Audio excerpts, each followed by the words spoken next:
Today we're going to be talking about HTML5, specifically what it is and why we aren't learning HTML1 instead. So what is HTML?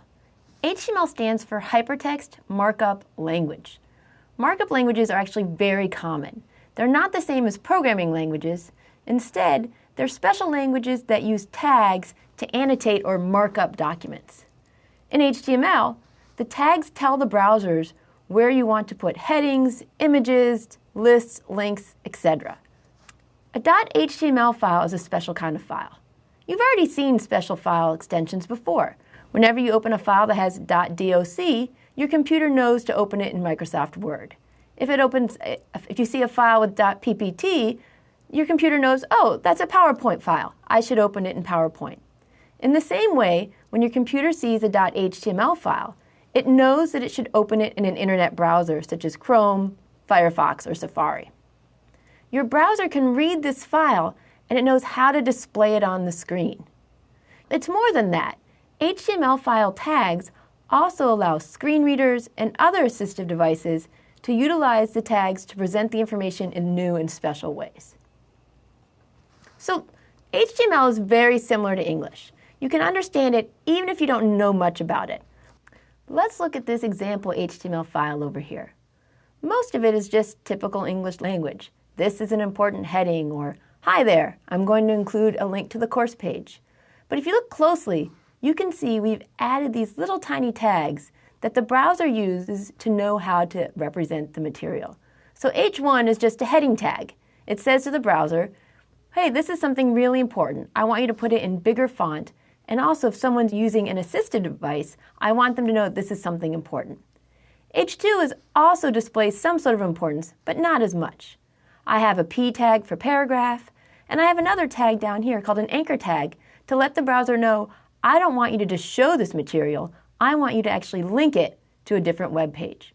So here's the output when any browser would look at our code. In the beginning, learning HTML is mostly about learning all those different tags that I showed you in that file. This is called learning the syntax. It's how you learn which brackets to use, backslashes, and different things like that. You spend most of your time going, oh, did I remember that tag and did I write it the right way? That's very short-lived. In just a little amount of time, you're going to gain the confidence to not worry about your syntax and instead to be thinking about the semantics or the meaning behind the tags. How important is this information that I'm trying to get across, and is this the right tag to be using?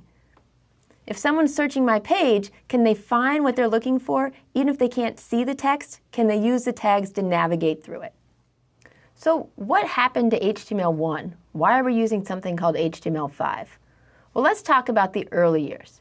HTML was created in 1990 as a way to electronically connect different documents via hyperlinks, hence this idea of a web of connections. What was happening is that scientists were using the internet to list their different research papers, and you would have a long list, each paper independent of the other. But HTML gave you ways so that you could read a paper and right within the text link to another exciting physics paper. Because the audience for HTML tended to be people like my dad up there in the corner, they were nuclear physicists. They didn't care about things such as color, images, or anything that wasn't science related. And that was the key. HTML was intended to work across any platform. And in order to do this, you really had to avoid things such as special fonts or different colors, or anything that really was more about layout than content. However, in 1993, Mosaic emerged as the first graphical browser. And what that means is that it was the first browser to actually introduce the idea of images. And when that happened, there was a lot of debate among the research community as to whether or not this was a good thing. The pioneers really wanted to keep it simple, content-based, let everyone access it. But the innovators were saying no. People like pictures, they like layout, they like that even as much as they like the content. So there was a big battle between how the internet should evolve from that point. So after Mosaic emerged, the use of the internet just absolutely exploded, and more people were using it for commercial means instead of just for doing research. Mosaic had challengers, though, in the form of Netscape, Internet Explorer, and other browsers. This was the start of what we call the browser wars. Each of these browsers decided that they wanted to create these proprietary tags that would only work on their browser. Some of the examples were Marquee, where you could have scrolling text, or Blink, which would only work on some of the browsers and not others. Other tags weren't proprietary, they actually worked on any browser, but they went against the original spirit of HTML. They were tags such as font, or center for centering your text, or background color. This may not sound like a bad thing, but some computers didn't have the access, didn't have the ability to have all the different colors that other computers might have. And this led to some really ugly looking pages. It also led to the origination of what we call the best viewed on messages. When you went to a site, you were almost immediately told which browser you should really view the site on, otherwise you weren't going to get the optimal experience. We, in a way, suffer from browser wars or best viewed on images today. Many times when you go to a page, you'll see that you can't actually access the full content if you're on your phone unless you click on a link to the full website. So how did this happen? How did we get to the point where different browsers weren't agreeing on the different roles that HTML should play? This comes back to the idea that no one runs the internet or the web. However, some groups have taken a more proactive role to try to help standardize what's going on out there. The first is the Internet Engineering Task Force. They really focus on the idea of how the different networks should collaborate and how they should work together. The World Wide Web Consortium instead deals with HTML and the evolution of HTML. They want to know what kind of tags the browsers should and should not support. Finally, one of the newest groups is the Web Accessibility Initiative.